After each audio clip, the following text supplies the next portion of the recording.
Good morning, church. It's Reverend Ahmondra. This month, our whole center is focused on compassionate living. And today, I'm talking about compassionate living as the remedy. Many of you realized or remember that I worked for 20 plus years as a social worker.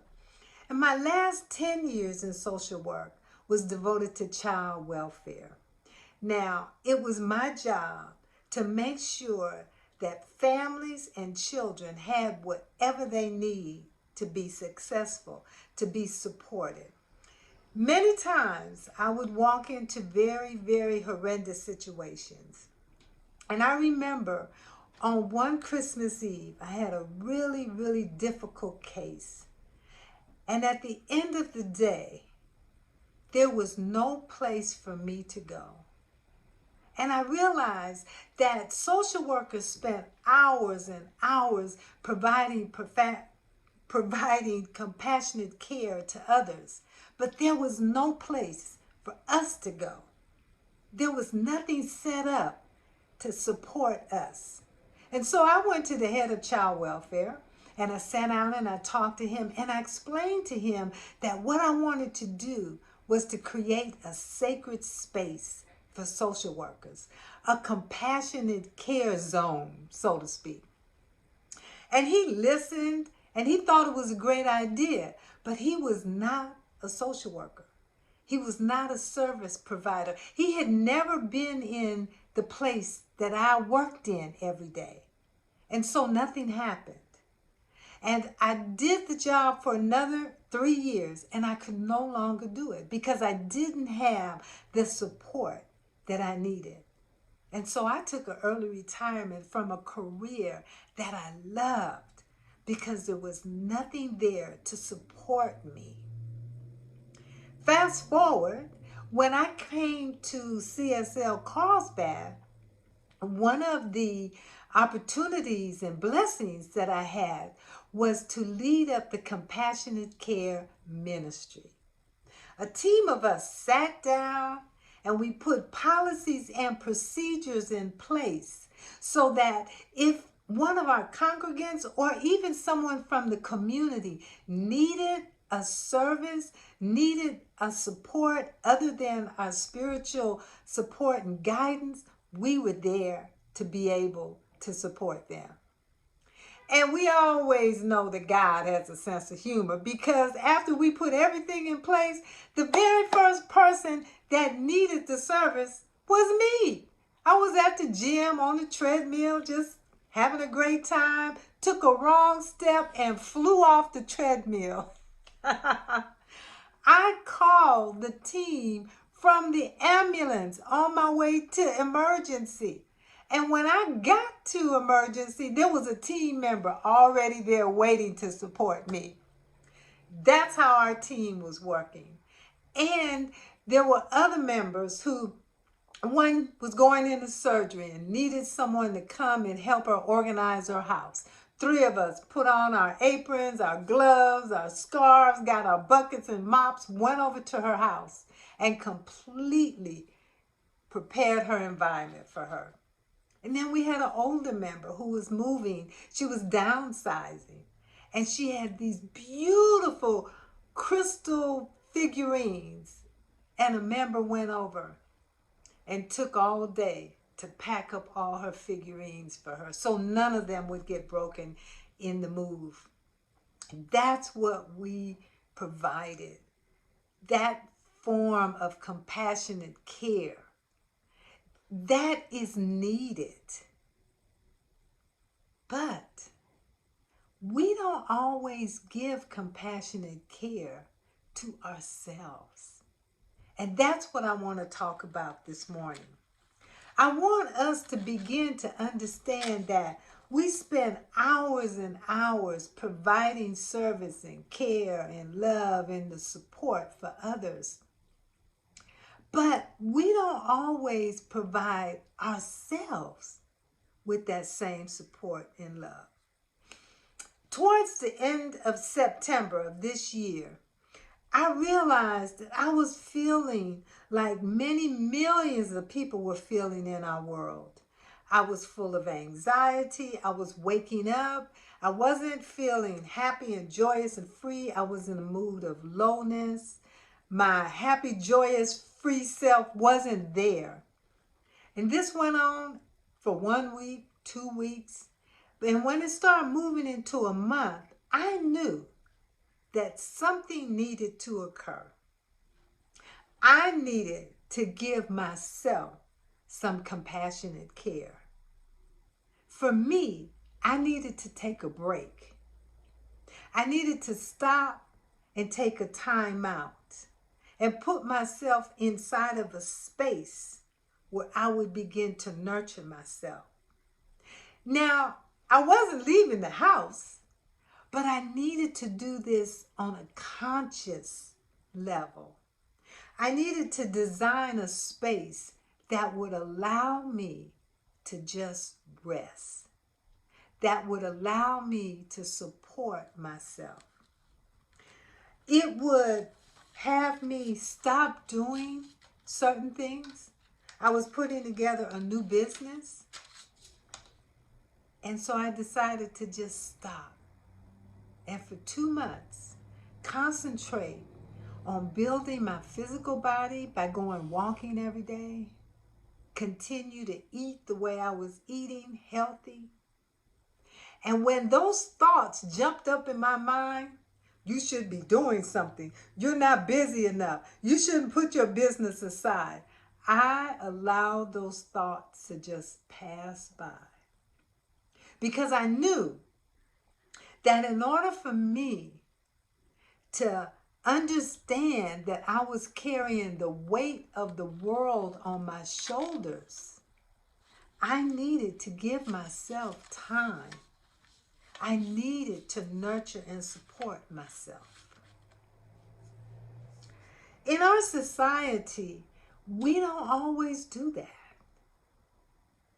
We have remedies for everything around us. We have insurance policies on our homes. We have insurance policies for our car, insurance for our pet. We have insurance if something happens to us physically. But we fail to put something in place that helps us provide care to ourselves. This morning, I want to talk about 2 aspects of compassionate care. The first aspect I want to talk about is empathy. Now, we've learned from an early age that empathy is being able to step into someone's shoes and understand how they are feeling. To not judge them, but to see if you can understand what they're feeling so that you can support them, so that you could be compassionate for them. How often do we turn that around and have empathy for ourselves? How many times have you stopped and just looked at yourself through empathetic lenses? Look at what we've all absorbed over the last year. Did you lose someone close to you? Did you get sick, or did someone else get sick and then you had all these feelings of anxiety? What did you do about that? Did you stop and step back from yourself and then look at yourself and have feelings of empathy for yourself? Our center is no longer a physical center. We lost a lot. I know for me, I lost my hugs that I get from certain members every Sunday. You know who you are. I lost joking with other members. You know who you are. I lost that volunteering to set up our sacred space. I lost the great food that we ate every Sunday. What about our third Sundays, our extra shots where we would get together and have potlucks? But then we would also either have a project or a lesson or a class. I lost that along with all of you. And when I step back, I can have empathy for myself. That, you know what? I lost a big chunk of my life. Let me actually stop and take a minute to understand how I'm feeling and have empathy for myself. There's also another aspect of compassionate care. It's called sympathy. We all show sympathy to someone else when they experience a loss. We send cards. We call. Because we know that when someone experiences a loss, they have deep, deep feelings of pain. And we want to show them that we are supporting them inside of their pain. So let me ask you this question. How much sympathy have you given to yourself these last 8 months with everything that we lost? Sympathy means that we open our hearts so that we can feel another's pain. We don't feel sorry for them. We feel their pain, and then we express to them that we feel that pain and that we're with them inside of that. We can do the same thing for ourselves. We not only lost our center, we lost our lifestyles. That brings up feelings of sadness for us, feelings of grief, and we are allowed to feel sympathy for ourselves. Inside of our pain, a lot of times we just say, oh, well, that's what happened. I just got to get on with it. It's a new normal now. Let me pick up the new normal. Yes, we are stepping into a new normal, but we're leaving the old normal behind. That causes feelings of sadness, feelings of loss. And it's okay for us to feel sympathy for ourselves inside of that loss. As we move into the new year, I invite each of you to look and see if you want to put together a compassionate care remedy for yourself. That's what I did in September. And then when I got into October, I actually decided what I was going to do. I decided to take the month of November and December off. And the moment that I stepped into that space of showing myself compassionate care, all of a sudden I just felt great. Something just fell off of me. It was the weight of the world that I was walking around with. It just went away. Because I said to myself, you know what? I see that you're feeling sad. I have empathy for what you've lost. And I'm going to nurture you. And I'm going to support you. And I'm going to make sure that you stay inside of this sacred space so that you can build your energy back up, so that you could fill up your tank, so that you could grieve all that you've lost, so that you could step into the holidays in a place of calmness and peace. It's not important what I'm going to be doing. What's important is how I'm going to be feeling. Compassionate care for ourselves, it's more of a feeling place than a doing place.